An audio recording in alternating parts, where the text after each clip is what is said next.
Number 5. Danta Wright. Wright is one of 3 kids to have been charged in the death of Jordan Clee, who was found dead on a pathway near the Pine Lake Village on Ann Arbor's west side on the 4th of October 2016. According to the court report, Jordan was ambushed by 3 dudes who forcefully tried to steal his items including shoes, clothes, and other controlled substances. Jordan, being a strong athlete, resisted, which is when Wright shot Jordan in the back of the head, ending his promising life. Jordan's mother spoke out to the court. I've lost my only child, my son, my baby, my friend. More than that, I've lost laughter and love. I no longer have the hope of having grandchildren. I've lost the enjoyment of holidays and birthdays and of everyday life. Danta did himself no favors with the judge as he comfortably smiles while the statements are read. Danta Wright then delivers his statement to the court. The judge, watching the defendant's action in court, almost made him pull his entire plea deal. I just want to tell y'all I'll be home soon, or I'll be Keon. I love my family. That's all you got to say. Danta's defense lawyer claimed that his reactions were not supposed to be offensive. To the victim or to this court, my client is 17 years old. He has some emotional problems and frankly was scared. And some people display fear by smiling. By his reactions, if someone like him is given a second chance, he's likely to strike again. Well, Danta received 25 to 52-year sentence. Number 4, TJ Lane. This next kid is way more terrifying. As he speaks to his lawyer, we can see him slowly unbuttoning his shirt. Watch closely, the shirt is written on a word killer. This kid stood up one day in a cafeteria and shot 6 people down, 3 of which he killed. It is said that TJ Lane had a personal rivalry with one of the victims. And that one of the key factors that may have led to the shooting was that Lane's girlfriend had broken up with him the week before and started dating one of the boys he allegedly killed. 2 months before the shooting, TJ posted on his Facebook, "I am death, and you have always been the sod. Now feel death. Not just mocking you. Not just stalking you, but inside of you. Wriggle and writhe. Feel smaller beneath my might. Seizure in the pestilence that is my scythe. Die, all of you." Little TJ Lane enjoys being the center of attention in the full courtroom. He absolutely shows no remorse. He even abused one of the victim's family member.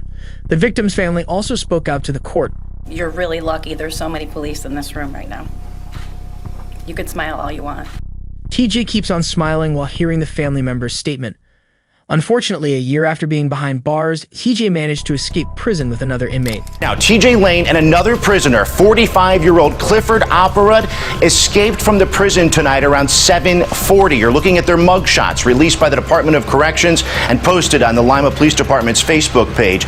I can tell you the SWAT team is on the ground searching right now. They're warning people in the area not to open their doors to strangers and not to pick up hitchhikers. Having seen TJ's reactions during his trial and sentencing, the police knew what they were dealing with and quickly searched and caught him back to the police custody. Number 3, Shumaker. In this case, we noticed some signs of genuine remorse. As soon as the case was called, Shumaker walked into the courtroom and started crying, telling everyone how sorry he was. They start to plead with the judge and promise to change. I can't take back what was done. I wish I could. I would give my life for Austin. I loved him a lot. His lawyer continued to defend on his behalf. That's a given. But there were other dynamics at work there, including my client's inability to either control his anger or frustration and his inexperience in babysitting. This was pretty convincing, but when you hear what exactly Mr. Shumaker did, it might change your mind. Very dramatic day in court as a young man learned his fate. He beat his girlfriend's little boy to death because he wouldn't stop crying. Oh, well, he's literally crying out loud for forgiveness of killing a baby who couldn't stop crying. That's insane, and the judge wasn't buying it all. The record will show that you admitted that on July 23rd, 2013, in a phone call to your mother from the holding center, you stated, I got a quote from the court reporter, "I am a 16-year-old blonde. Probably all I have to do is cry in front of the jury, and they're going to feel sorry for me." Psychopaths are really expert manipulators who can do whatever it takes for their own personal interests. Always be careful if you start feeling sorry for them. And then going in there and talking behind the scenes about how he was going to fake cry, and he was going to get people to feel sorry for him because he was white, he was going to get off. I have to confess that it's a pleasure to see that ploy did not work. Number 2, Nicholas Lindsay. On the 21st of February 2011, he shot and murdered police officer David Crawford in Tampa Bay. Late that night, Officer Crawford was responding to a call of a suspicious person near Tropicana Field. When he arrived to the scene, he spotted and approached Nicholas Lindsay. Next were exchange of gunfire. A fellow police officer, Donald Ziegler, heard everything on his radio call and immediately reported. I got an officer shot. 4th Avenue South. Tell him to step. More than 200 officers from different agencies across Tampa Bay split into the city to take part in the manhunt of Nicholas. He was later caught but denied killing Officer Crawford.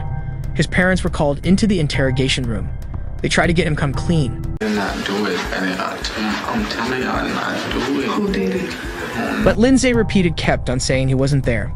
The camera in the interrogation room cut out, but in the audio you clear notice that his parents later convinced him. Shockingly, during his trial, Nicholas showed no remorse. He cared less and kept on smiling to the court. Officer Crawford's daughter says she's glad justice was served. This was served, and I'm glad it's over, and it just kind of proves to me that he's an animal as he sat there smiling. Nicholas' mom also had something to say after seeing his son's reaction. What the judge ordered, so that's what it is. It is what it is. Lastly, Alyssa Bustamante, she was 15 years old in 2009 when she took the life of Elizabeth Alton and buried her in a wooded area west of Jefferson City. Judge had denied her a new trial, but later sought to do over because of the U.S. Supreme Court case invalidating mandatory life sentences for juveniles. Alyssa Bustamante wrote in her diary that it was an amazing and pretty enjoyable experience. She was then charged with first degree, which would have carried a mandatory life sentence without possibility of parole. Shortly before her 2012 trial, she pleaded guilty to second degree in criminal actions. She was sentenced to life without chance of parole together with other 30 years for other charges. A few months after the court conclusion on Bustamante's case, the United States Supreme Court ruled in a separate case that juveniles can't face automatic life sentences without chance of parole.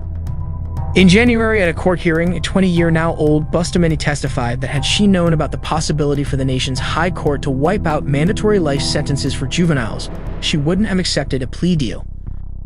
Another option, then there would have been no reason to have accepted that offer. Accepting the offer was to avoid the absolute certainty of life without parole. Present evidence and argue for the punishment that you all thought was appropriate. Yes.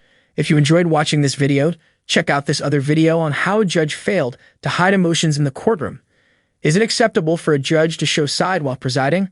Well, that's it in the next video.